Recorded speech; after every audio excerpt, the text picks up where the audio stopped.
Morning at Hillcrest Baptist, and time to make some coffee, do laundry, and get the heck out of here.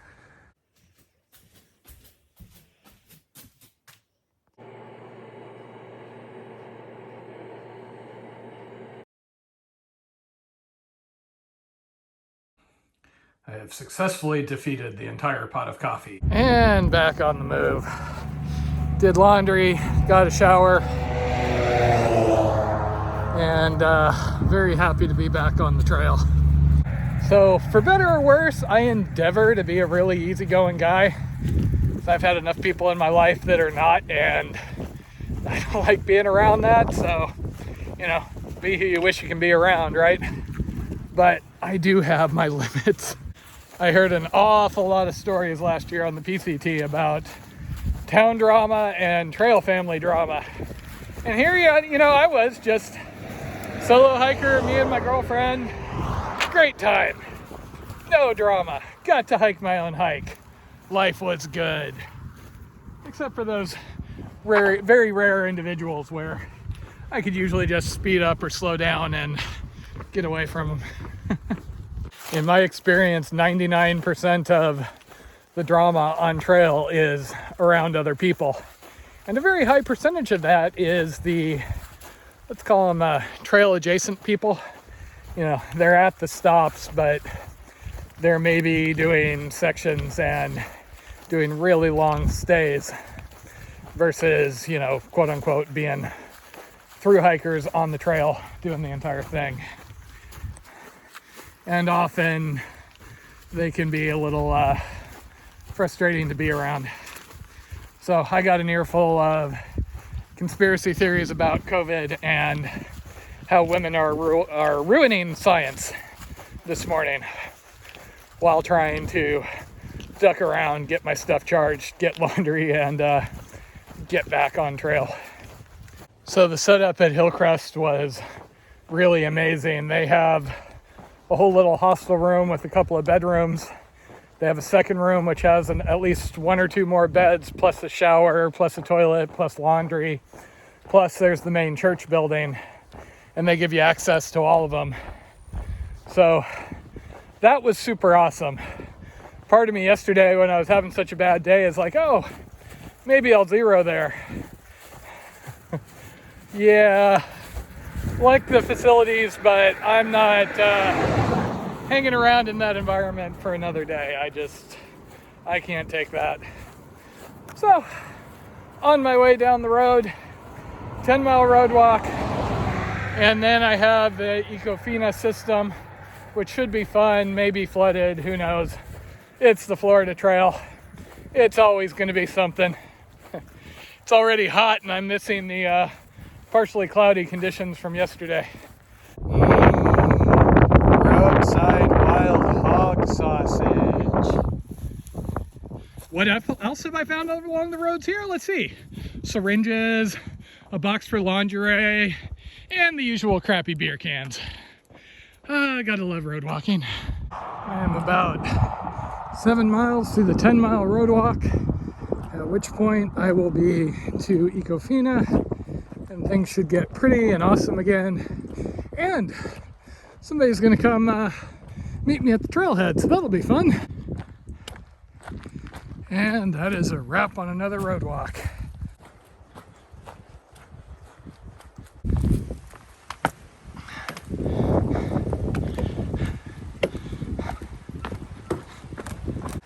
This is rather nice out here. I can get used to this. So this is probably the busiest trailhead I've seen. There were a bunch of cars. Ran into a lot of people in the first mile or so. But this is nice. I mean, it's winding, it's up and down. You see the vegetation. It's like a regular old trail here. Plus, the water is actually clear and spring-fed in a lot of these spots. So I just spent the last couple hours out here hiking with Spencer, who came out to meet me, brought beer and sandwiches, and then hiked a couple of miles with me. Fun guy to chat with. It is normally kind of problematic to say you'll hike with people, because a lot of the times, I need to be able to make certain miles a day because I've got plans, and food will only last so far in this, that, and the other. But it it is nice to get to chatting. We've been tearing along here through Ecofina for the last couple of miles. So, we got about 2 hours till dark. Just gonna kind of see how far I can get here. I had a late start and now it gets dark an hour earlier because of the time change.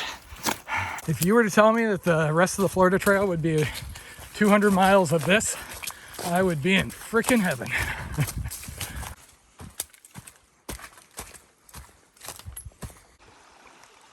So this area had some major storm damage, and you can see some people really went to town getting it clear and open again.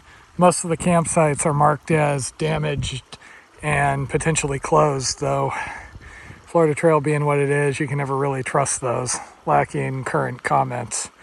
So we'll see. I don't know where I'm going to end up tonight. I'm currently here at Devil's Hole. It's a little bit before dark, but I've had so many late nights in a row. I might just end up staying here, especially if I can get water.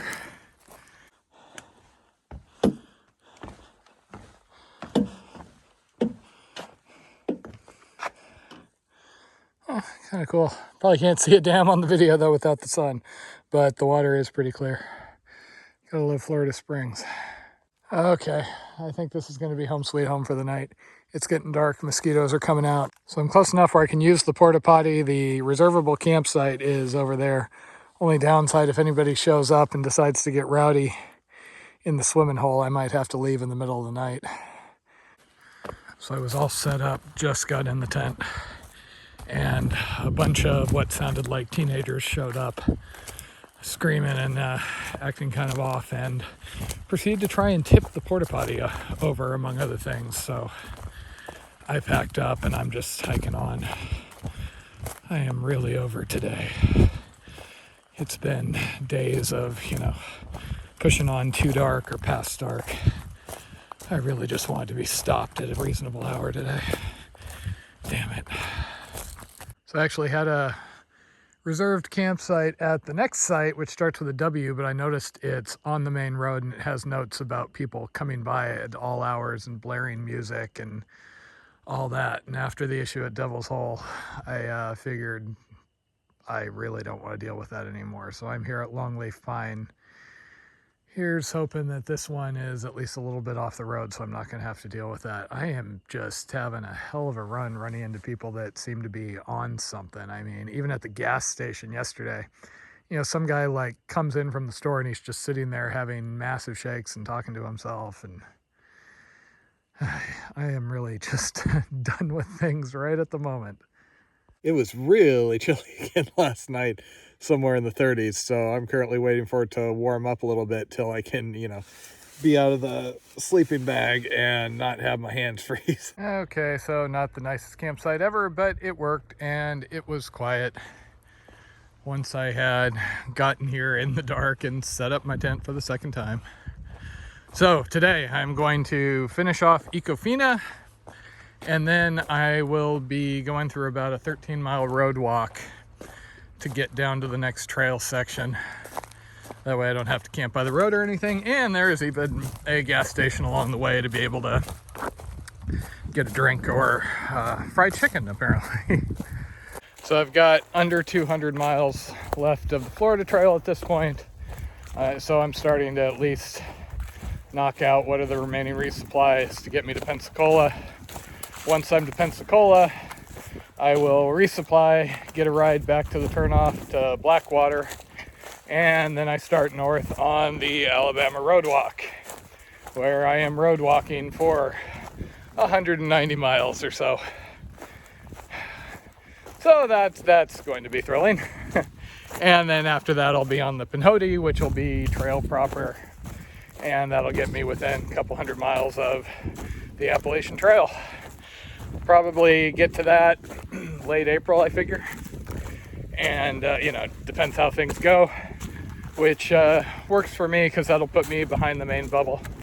I don't really want to hit it when there's just gobs of people everywhere. I'm already afraid there's going to be gobs of people. If I wasn't doing this Key West to Canada thing, I would probably be doing the AT southbound just to avoid crowds. Also, in a little under 20 days at this point, my girlfriend will be on her spring break. And the plan is she is going to fly out and hike with me for the week. And then she flies back, finishes her school year. And then, of course, she'll be with me for the 3 months of her summer break, which should be a good chunk of the Appalachian Trail. Unfortunately, I was kind of hoping I would be to the Pinhoti Trail when she joined me, so she wouldn't have to be, you know, traumatized by a road walk through the South or anything. But my guess is I will be on the latter part of the Alabama road walk, and maybe she'll, you know, get to see the start of the Pinhoti. But we'll see. The challenge over the next couple of days is actually going to be figuring out how she's going to get out here, and then how she's going to get to me on the trail, because we won't be able to predict until, you know, we're 4 days out or so maybe where exactly I'll be. So she's going to need to have some flexibility on the drop off and the pickup. So this is technically where I was going to stay. It appears to be kind of obliterated. I guess they ran over the trail with a couple of bulldozers. Huh. Well, the trail was really nice by the river, and this southern section, they seem to have kind of gone to town, ripping up a lot of vegetation, and the trail's been a bit obliterated. You can see somebody came through after the fact and put some orange tape up on some of the trees. I haven't had to get my feet wet. I've done a little bit of walking around on sections like this where that's not a lake over there, that's a swamp, and it's just kind of overwhelmed this. I only got another 3 miles or so, and then I think I'm on the road for the next 13. And then who knows? So I'm having a pretty good run here of keeping my feet dry. I'm having to walk around a few things here and there. I also don't know what's going on with the trail through here. I saw a note that the trail had been kind of obliterated in this area. Looks like the land manager didn't check with the trail people, so just kind of ripped up all the vegetation right over the trail. But hardworking trail volunteers, as usual, seem to have come in and put tape up, so at least you know where to go as you're crossing the flooded hellscape.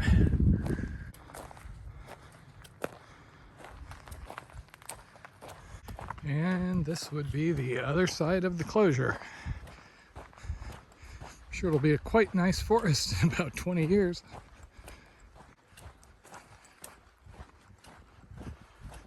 And now a 13 or 14 mile road walk in the blazing sun. I'm really glad there's a gas station along the way so I can get something to drink. I just wish it was a little closer. I don't know if it's the heat or what, but this is my least favorite road walk in quite a while. And it's the famous little guy on the side of the road. Fried okra, potato wedges, and fried chicken, along with as much liquid as I can possibly get down, because this is really warm and unpleasant today. So this is about the draggiest road walk I can recall. Traffic noise is just so loud I can't even use my headphones, or if I do, I have to pause it each time trucks run by like that. Being over in this corner doesn't really help, and I got another 7+ miles to go of this, and somehow I don't think the traffic's going to die down once it gets dark.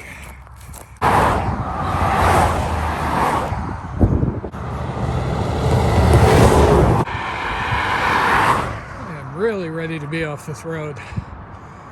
I'm basically going to camp at the first sensible place I can find. I just sank down to my waist in a bog. It was like, you know, just wet ground like that. And then all of a sudden I went down, you know, literally to my waist. Crap. That sucks.